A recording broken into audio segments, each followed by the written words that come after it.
ikigo gikoresha amazi ari aturuka mu bigega kikaba ari ikigo cya leta cyangwa cy'abigenga ariko bafite amasezerano na leta, kikaba gifite abanyeshuri bari hejuru ya 400. icyo gihe iyo amaze yatubwiye ngo nitwe twirirwa tuzi, yatubwiye ati bakoresha umuyoboro wa sake gusa ntabwo twirirwa tuzi. Kuza rero hari bagenzi bacu babanje kuza ahangaha, baza muri icyo twita water quality testing, baza gufata amazi akoreshwa kuri iki kigo yose, bagafata sample nk'urugero ari nko ku kigega kimwe, araza agafata sample y'amazi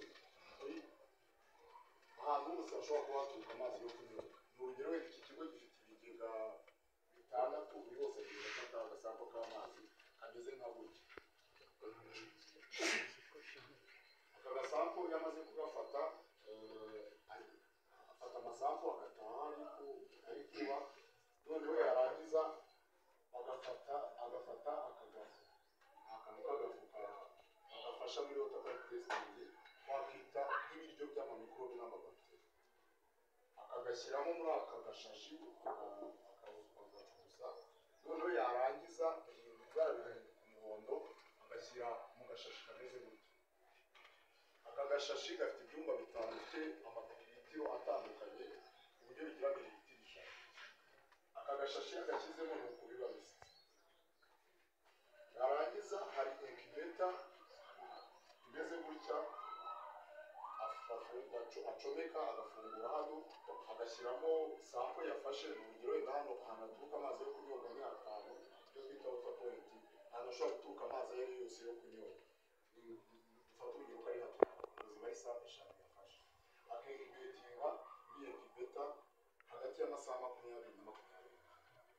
ni ukuvuga niba wincubatinze saa 6 z'uyu munsi, ejo ushobora kuzivanamo saa 6, saa 5, saa 4 na saa 5, hagati ya 20 na 25. haza rero resulta zishobora kuba ebyiri. amazi ashobora kuvamo ameze nk'ukuntu yagiyemo afite ibara ry'umuhondo, cyangwa se akaza afite ibara ry'ubururu bwijimye. iyo amazi afite ibara ry'umuhondo, amazi nta kibazo aba afite, wako dupima muri ikora. iyo afite ibara ry'ubururu, amazi aba yanduye.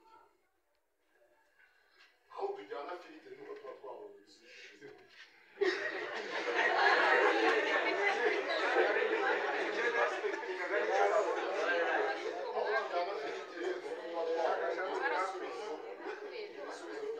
abari muri ikora niyo kesi rero kuri sisave niyo mpamvu twabaza. iyo tumaze kubona ko ku kigo amazi anyobwa mu kugira ngo umwana kunywa amazi ariyo twatuma yanduye, niko dufata umwanzuro wo kuzana filtre. rero tuzigabanya gute? tuzigabanya dukurikije umubare w'abantu ari ku kigo. filtre isangira abantu 50. iyo tuvuze abantu ni abanyeshuri kugeraho staff. filtre isangira abantu 50. hari umupapa ninjye ari kubaza ati kuki dufite ibyumba byinshi amazi ya 28. tugendera ku mubare w'abanyeshuri, tugendera ku mubare w'ibyumba. isangira abantu 50. niba ari umunani ngo mufite mu bana 400 gutyo. ntabwo rero tugendera ku mubare w'ibyumba, tugendera ku mubare w'abanyeshuri. filtre rero ni iyi ngiyi. filtre ni iyi ngiyi. ikiba asanze nyine mwarasomye mu bipapuro maze koresha ariko biba byemewe, kubera ko hari n'ibyo bita bakoshi ngiye kubereka. iyo utari gukorera isuku katiri kirimo hano, bizita katiri kandi uburyo ntabwo bifite. hashize nk'ukwezi biri kugenda gutyo katiri kiraza. rero ikintu twateraniye aha ngaha ni ukugira ngo filtre mu amashuri mu bikoreramo nk'abarezi.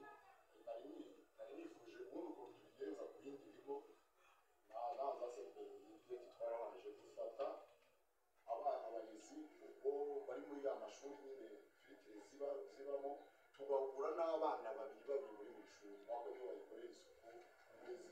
umwarimu ikintu aba abafasha ni ukupanga kwakira umwana kuko ntibagiye kubikora, ariko ntiwakebura ibintu nawe utazi. ubwo babanyemereye yuko abana ngo byagorana muraza kugira mwigisha abana babiri batoranyije n'ubundi bari basanzwe bahabwa uburyo bikoreshwa. dukomeje rero ino firiti ikorerwa isuku uburyo bune. Isuku ya mbere niyo twita general cleaning cyangwa se isuku rusange ya firiti. Isuku rusange ni ukuntu wahanagura n'ameza. Iyo dusutsemo amazi iteka dufata agatambaro akadesuve se kigo cyangwa kugura $500 noneho ubwo buri firiti igomba kuba igafite tugafata agatambaro tugahanagura firiti yacu. Ibi impamvu tuba tubwira turabizi mu ishuri abana bazakura abana bazakoropa uburyo igiye kuza n'icyondo yivanze yidahanaguye n'ukuntu utamesa umwenda wambaye ukazashaka umaze warapfuye uko dusutsemo amazi dufata agatambaro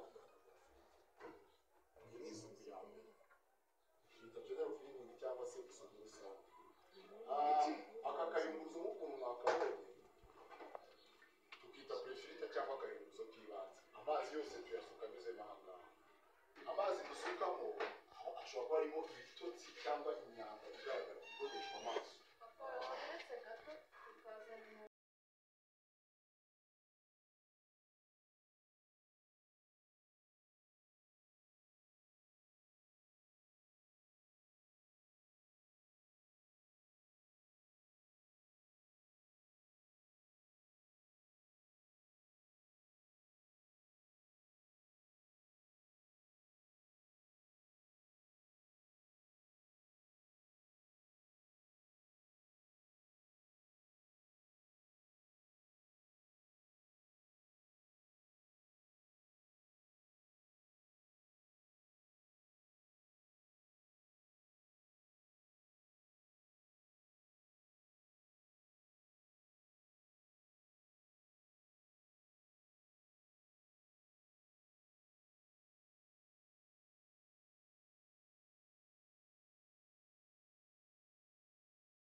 Uko dusutsemo amazi gusukamo amazi bishobora kuba n'agatanu bitewe n'uburyo amazi yagiye anyura. Muri aka kagega hajyamo litiro 20 z'amazi usukamo injerekani yuzuye noneho ikayayungurura bitwara isaha n'igice kugira ngo injerekani yiyungurure. Mu rugero iyo tunyweye aya ngaya iyo yayunguriye akaya yose aha naho ni litiro 20 zigamo duhita dusukamo injerekani y'amazi. Ubwo no kuvuga ngo uko ayagenda nyoga niko yungurura nanda simbura yanyoga. Ibyo byo ngo impamvu nta nari mahanga agomba kuburamo amazi akese uko nabibona. Iyo umwana aje agakanda kuri yo bikaba amazi ntabwo ntagategereza ayo baza gusuka amazi gutwara mu kirere aza kukigera kwa amazi twabonye naberetse urugero rwayo ukwazi amazi pese nta amazi mabi ugasanga za filtira icyo zaje gukora nta kamaro ka ntabwo ziri gukora icyazaza sibyo nk'ubu ziri mu ishuri amazi arahari hano ku kigega bikabana bikwina hano ku kigega sibyo. Aha ubwo rero impamvu nayivuze ngo duhanagura uko dusutsemo amazi ubundi saa 11 tugiyo ajya ni boarding barataha. Aha iyo bagiye gutaha bafata injerekani muri filtire 28 bakaza n'injerekani kugira ngo bataza kuzama nanka y'amazi. Iyo injerekani iraye mu gitondo iyo muje gusanga hano litiro 20 ziyungurura bagahita basuka amazi kugira ngo ayuko agenda nyoga asimburwe nawe bitewe n'uburyo abana bari kunywa amazi bishobora kugera na saa yine n'aya ngaya yayungure bamuye arimo n'andi akayungura ugahita wongera ugashyiramo amazi kugira ngo hataza kuzamo ikintu cy'uko amazi aza kuburamo umwana yagira gutya yabura agahita ajya kwibera yambaye imvura cyangwa n'andi yose atari meza. Ubwo rero uvuga ngo uko dusitsemo amazi dufata agatambaro tugahanagura filitire yose. Impamvu ni kuvuga ibi wenda ibi ntabwo ziramara igihe ariko ziri mu ishuri indwara ituruka ku kibaho ivumbi barakubura barakoropa tugomba guhanagura uko dusitsemo amazi. Iyo ni isuku ya mbere. Isuku ya kabiri aka kayunguruzo niyo washyiramo ndabarungo filitire y'irayungurura ariko igihe harimo udutotsi turaza tukajya muri aka kayunguruzo urabona n'utwenge apene ntitugaragara. Ni ukuvuga ko igihe hajemo ya myanda iboneshwa amaso twasutsemo tugomba kuza tukoza aka gaprefite tukita prefite cyangwa akayunguruzo k'ibanze kwa ko niho guhera kayungurura amazi. Gafite rero utuntu tubiri tw'udupata kamwe karaha akandi karaha ahantu hajya kwiruruka gutya aka ni agapata kamwe no ku rundi ruhande hakaba kandi gapata kugira ngo tukoze tukavanamo gute tujya kuri ka gapata aka hano ugakanda gutya umanura unasukuma nyine kugira ngo urumva ni nk'ikaye ni nko kuvanamo agakaye ni kugira gutya ukazana aha ngaha ukavanamo ukawupfundikira filitire ugafata uburoso bw'amenyo bugura magana abiri. Ubwo ni ukuvuga ngo ikizagurwa ni ubu ngubu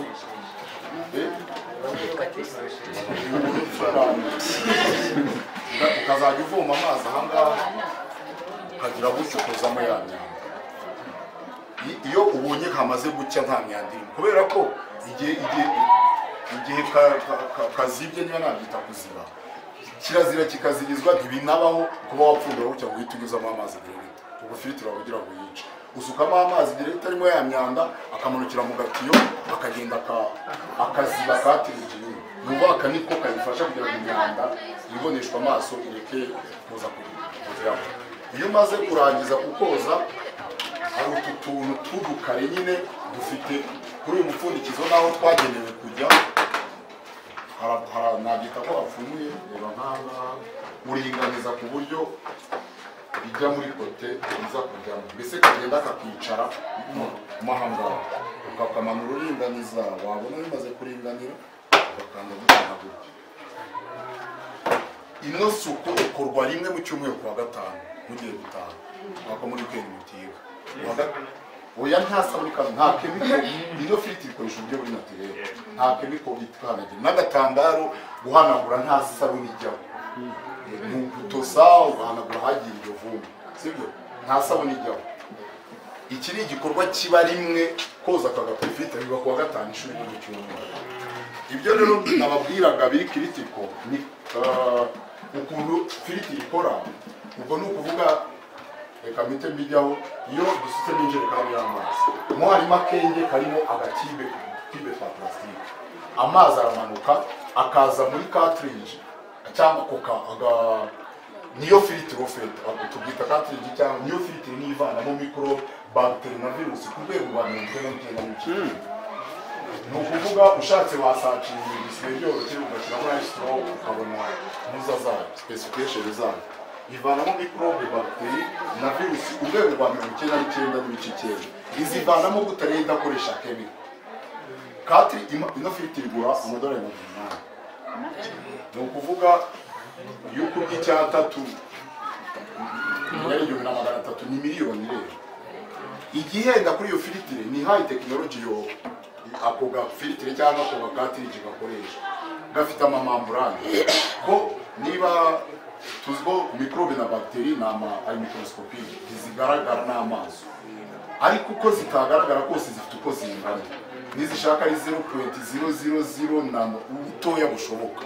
Cartridge yo utwo twenge twayo tw'amamburane ni dutoya kuri uko virus cyangwa bacteria cyangwa microbe ingana iradufata ikatuguma iratudetectinga ikadufata tukagumamo hagasohoka muri cartridge amazi ari yari gutonyana kuri hagasohokamo amazi meza ubwo yo hari ikijyana muri cartridge igafata microbe amabolitiki n'amavirusi akanyura mu dutiyo azagwamo muri konteyina akatukita akagega k'amazi mabi usibye imyanda yavuye n'ubunyishwa amaso amazi ntarayungurura akatukita akagega k'amazi meza. Aya ni amarobine bisanzwe twashyizeho amarobine ane kugira ngo abana bareke umwe ashobore kuba yavoma n'undi ari kuvoma n'undi ari kuvoma. Ubwo rero nari ngiye kuvuga ya katiri ryacu cyangwa ka gafilitire karimo za mikorobe na bakiteri zafatiwemo zigomba kuvamo ari uko zogejwe. Ni igikorwa twita backwashing cyangwa gufasha filitire kwiyoza. Uno mukondo ni cyumaze. Iyo tumanuye uno mukondo turabikora mu kanya turawumanura ukagera hasi ahantu bigera ukumva akantu gakocotse tuhita tuwurekura. Iyo uri gusubira hejuru urisubiza hejuru. Ano mazi ari kuva muri cartridge ari gutonyanga ari mu nzira nyine z'amazi sibyo ari mu nzira ari kuza ari gutonyanga asubira inyuma uko igenda uzamuka arimo kugeza uyasubiza inyuma akajya muri cartridge akayoza agahita amanuka muri karagatiyo karimo hagati ariko gateretsemo akacupa agahita aza n'umwanda wogejwe muri za mikorobe za bakiteri na virusi nimo asubira inyuma akoza cartridge bikanyura muri karagatiyo bikaza bikagwa muri aka gacupa ugahita ugafata ukajya kumwe nayo mazi kugira ngo umwana atazaza aje kuvoma amazi agahita amwumva.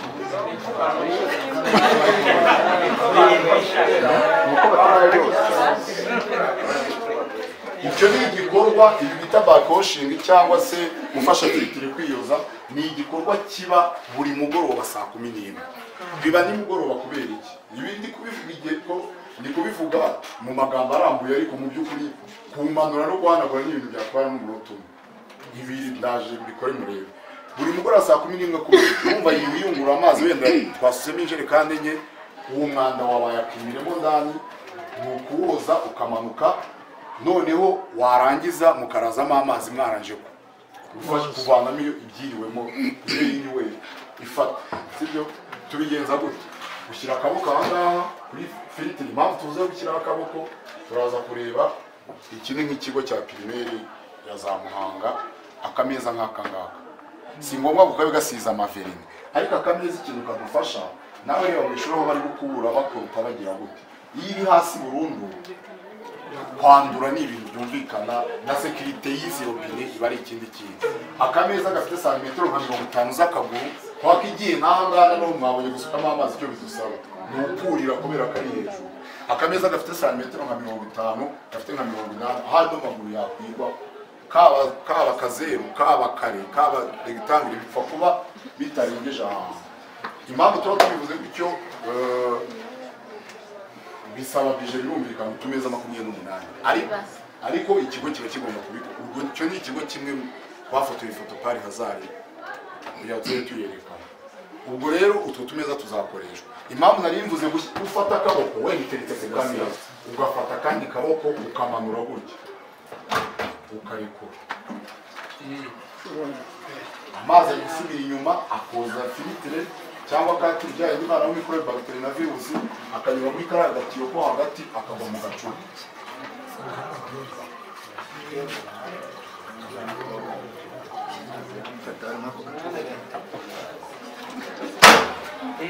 Ubwo yabirangiye ukavanamo aka gacupa ukagenda uyu ni umwanda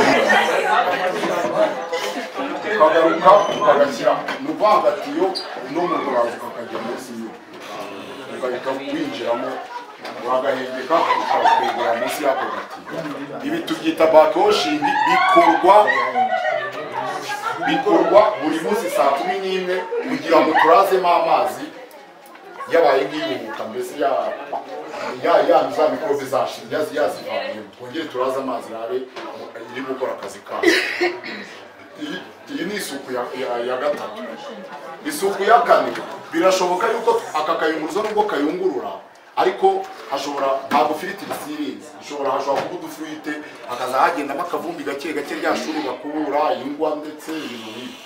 Noneho wazeguraho umupfundikizo gutya warebamo ukabona hasigayemo indeka z'amazi wenda yayunguruwe hasigayemo indeka z'amazi ariko ikiri kugaragara yabaye nk'aho akora nka kona arasa nk'akajya kuba kona rimwe mu cyumweru rero ibyo byo ni observation y'amazi ni ukureba ku maso niba ukabona harimo uwo mwanda ariko amazi yashizemo kwako n'abari indeka ariko harimo n'akavumbi dufata aka gatambaro n'ubundi ugahanaguramo ugasa nk'uturusha ukaza ukamura ugahanaguramo igihe byabaye iyo urebye ukabona nta vumbi ririmo si ngombwa ariko ibi bintu biri kritiko kubera iki biri kritiko kubera ko iyo byiyongereye ntuhanaguremo bya vumbi rimanuka hamanukaga amazi agiye kuyungururwa igahita rigenda rikazibya cartridge irimo ngo filtre bipfuye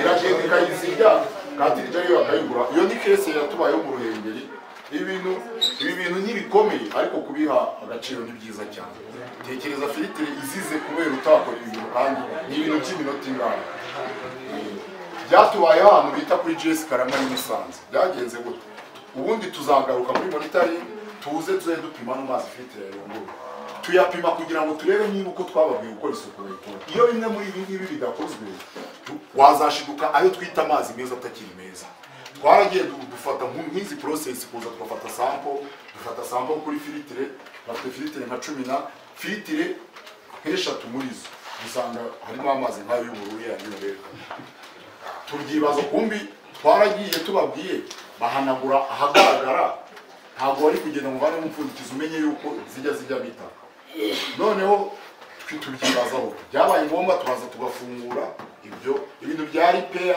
replacement ibintu byose bigendanye no kwita kuri filtre mu buryo buri tekinike izo ni inshingano za Viridi nta muntu yemerewe kubikora atazagira umuntu uzana turunevisi ngo afungure bigandiwe kati atazagira umuntu ukora ibindi bintu usibye kuyikorera isuku no kuvoma kuri robine ngo tunywe amazi ubwo twaragiye turafungura hari ukuntu ibintu bigenda bikaborera nko urumva iryo vumbi ryavanze n'utuzi bikazaba bigenda bimanukamo byari bimazemo nk'amezi angahe dusanga twavanagamo ibintu byuzuye nk'iki kintu by'itaka muri cartridge byaraboreyemo urumva iyo cartridge yagiye ikazibiramo iryo taka rimeze nk'icyondo ntabwo yaba ikiyunguriye amazi meza tugenda inshuro ya mbere turababwira ibintu mu bihindure ubwa kabiri ubwa gatatu byanze dufata filtre tuzikira ikindi kintu ni ukuvuga ngo hari dufite target yo muri ibigo 500 mu Rwanda n'ubushobozi ibyo ni ibintu byumvikana n'ubushobozi niba filtre igura $800 hakari 28 uzi gutekereza kuri Bernadette uteke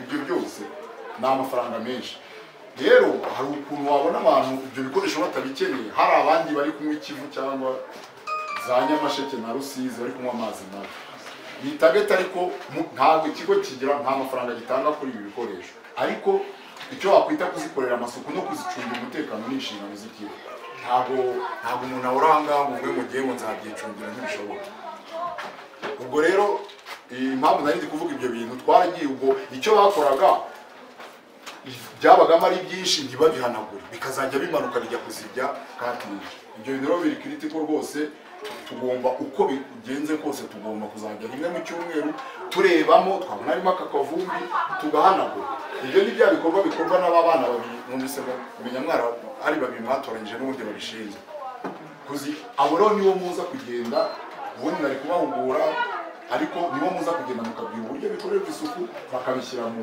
ngiro aha ubwo rero amasuku nayo ngayo ane ikindi nakongeraho kiri muri intuza ni uburyo tuvoma amazi kuri izi robine ni ukuvuga ngo ni urugero ubwiye umunyeshuri waze ngo avome ngo burya nabyo nubwo amazi asa ariko yazagaca aka karubine kagura $5 urumva n'ibihumbi nka bingahe yazagaca kuvoma iteka tubereka ko tuvoma burya kubera ko biba nka gari defanga n'ikahari nta kuvoma gutya nta kugoronzora gutya ni ukuvoma kareba ahangaha ni gutya tuvoma ntabwo ari gutya sokore kura gutya kubera ko yakagira gutya agahita ko kakaba karacitse kuvoma mu gukanda aho gutya kareba hano rwose kuvoma ni gutya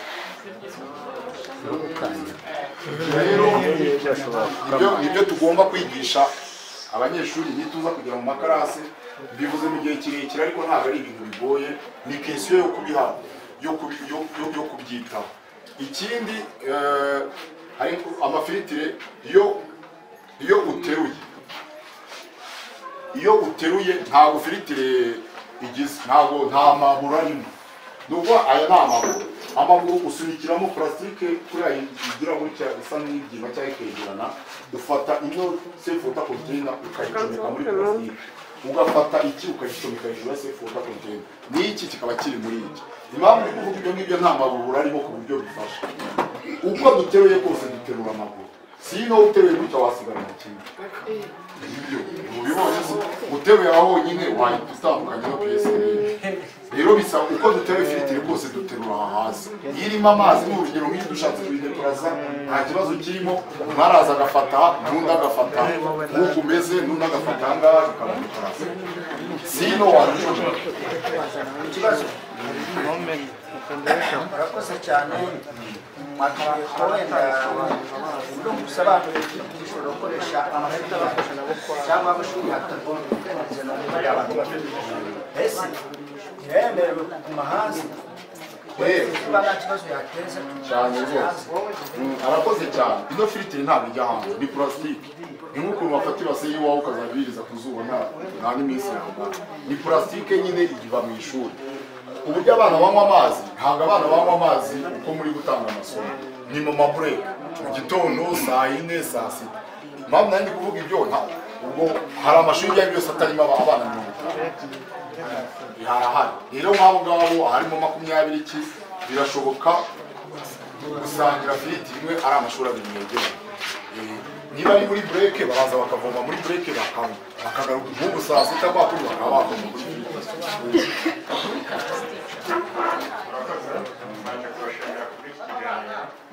hanyuma ikibazo nari mfite ikibazo cya mbere natweretse uburyo bwo gukora isuku ya gatatu iriya yo gupompa nabonye mupompa rimwe sinzi niba itegeko rimwe irya mbere barabisobanura. Icya kabiri aho ntarukira kwiga shimi birashoboka ko ako gatiyo gashobora kwandura kubera akandagiye ku icupa rya jibu.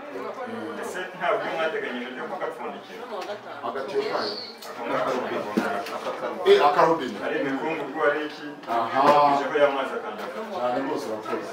Gupompaho twabonye ko dukora rimwe ku munsi ntabwo kumanura nta kintu byangiza ariko nanone urumva ni sisitemu iyo ukamanuye kagenda gakusanya amatiyo ibyo bintu bikoze nk'ibyo kubikiniraho ayo matiyo nayo ntabwo aba afite asiranse nyine hazagira agaciro bikorwa rimwe ku munsi. Ishuri imwe niko kumanura nta ni umunsi umwe nyine ishuri imwe urumva kubikora nta kintu byica ariko kubikora kenshi iyo sisitemu yawe wayiteza ibibazo.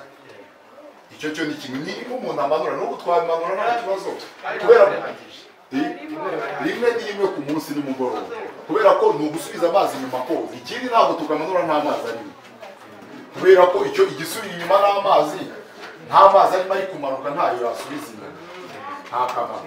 Icyo wari uvuze rero ni ukuvuga ngo ahantu hakwandura ni nk'aha hafi gukomeza byo ntibishoboka kubera ko igifunze impamvu tugira gutya tukaba ariko tuvoma tuba tuvanye mu nzira akantu kameze nk'akabiye gafunze indorobine ariko naho ibyo uvuze nibyo hashobora kuzamo akantu.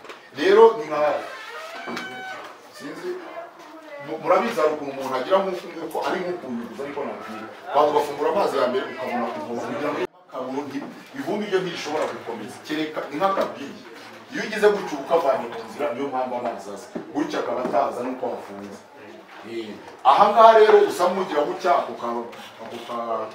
akavumbi kaba kari nkangaha kakavamo. Ikindi nibyo twasabye ikigo nyine nabyo ugutanze n'igitekerezo n'ubuyobozi bubyumve gusa nk'uyigiza hejuru birafasha itari hasi ku itaka burundu.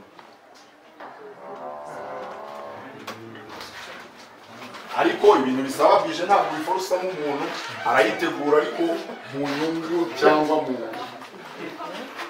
nyungu z'ikigo n'abakonsomera amazi. Bonde ndumva twamushimira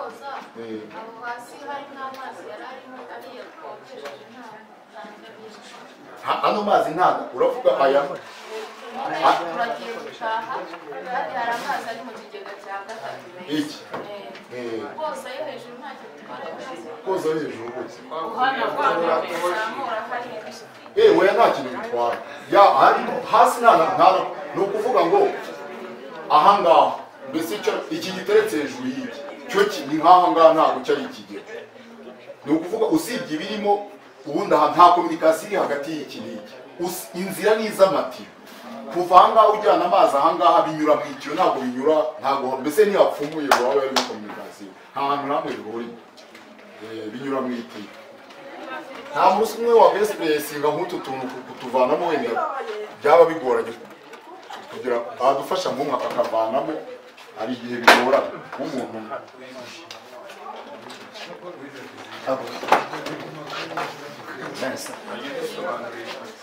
ntabwo ari uku twavuze rwose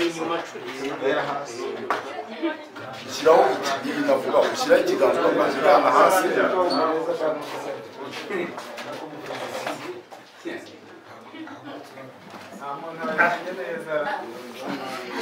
ibyo navugaga hari igihe wagira ukumva ari ibintu byoroshye ariko wabikora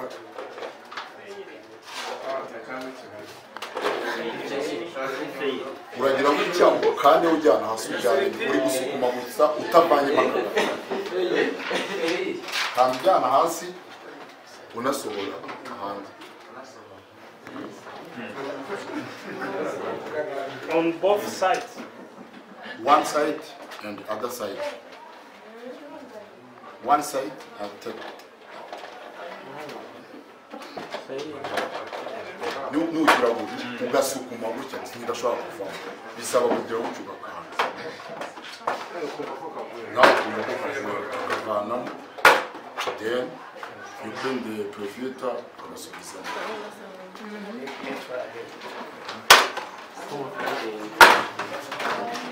ugashyiramo ni ukureba ko kaza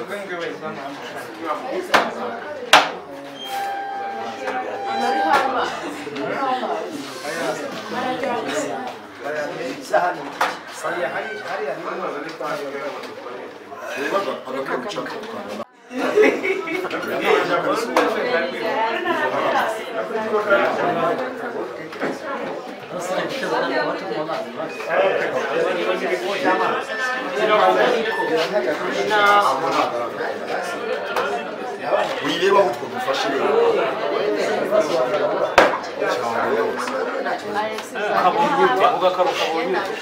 tugaragaza urabona n'ikiganza cyane oya ureba uko bimeze